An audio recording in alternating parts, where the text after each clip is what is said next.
وَلَن نُؤْمِنَ لِرُقِيِّكَ، اور پھر بطور مذاق کے یہ بھی کہتے تھے کہ اے محمد صلی اللہ علیہ وسلم یہ نہ سمجھنا کہ آپ آسمان پہ چلے گئے اور نیچے آ گئے تو ہم مان جائیں گے، کیونکہ معراج پہ تو نبی نے دعویٰ کیا تھا نا میں آسمان سے ہو کے آیا ہوں،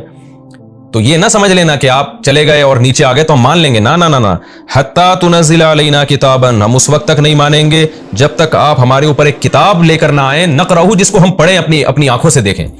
اس کتاب سے یا تو قرآن مراد ہو سکتا ہے کہ جبریل کیوں لے کر آ رہے ہیں، آپ آسمان پہ جاؤ اللہ آپ کو کتاب دے، ہم دیکھیں لے کر آ رہے ہیں اور پھر لے کر آئیں تو ہم پھر مانیں گے واقعی اللہ نے دی آپ کو۔ یہ تو آپ پہ جبریل آ رہا ہے، نہ جبریل ہمیں نظر آتا ہے نہ وہی ہمیں نظر آتی ہے۔ اور دوسرا اس کتاب کا مطلب دستاویز ہو سکتی ہے کہ آپ آسمان پہ جائیں تو خدا کی طرف سے کوئی سرٹیفکیٹ ملے آپ کو، دستاویز ہو جس پہ اللہ کے سائن ہو، جیسے عربوں میں عادت تھی مہر ہو، ہمیں یقین آ جائے کہ واقعی آپ اللہ سے ملاقات کر کے آ رہے ہو، تو ورنہ ایسا نہ ہو نظر کا دھوکہ ہوگا، پھر تو یہ ہو سکتا ہے نظر کا دھوکہ ہو جائے ہمیں، تو ایسے جائیں اور ہمارے سامنے یہ سب چیزیں لے کر آئیں۔ تو ہمارے نبی کو اللہ حکم دے رہا ہے کہ ان سب باتوں کا ایک جواب دیں آپ، کیسے آرے چلتے ہوں گے رسول اللہ صلی اللہ علیہ وسلم کے دل پہ جب ایسے بیہودہ اعتراضات ہوتے ہوں گے، اور نبی کا ویژن کتنا کلیئر، جب ایسے مطالبے کیے گئے ایک ہی بات کہ میں بشر ہوں، میں انسان ہوں، میں پیغمبر ہوں، میں اللہ کا پیغام تم تک لے کر آیا ہوں، میں نے خدا ہونے کا دعویٰ تھوڑی کیا ہے۔ تو قل، اے نبی ان سے کہہ دیجئے سبحان ربی، میرا رب ہر عیب سے پاک ہے، میں یہ سارے کام کرنے لگوں تو تم تو مجھے کو خدا بنا لو گے، میں تو انسانوں کو خدا سے ملانے آیا ہوں، نہ کہ خدائی کا دعویٰ کرنے آیا ہوں۔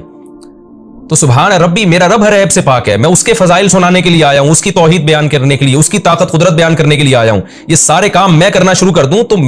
تم تو مجھے خدا مان لو گے، اور الوہیت کا دعویٰ میں تھوڑی کر رہا ہوں۔ اگر میں اپنے بارے میں دعویٰ کروں، دیکھیں دلیل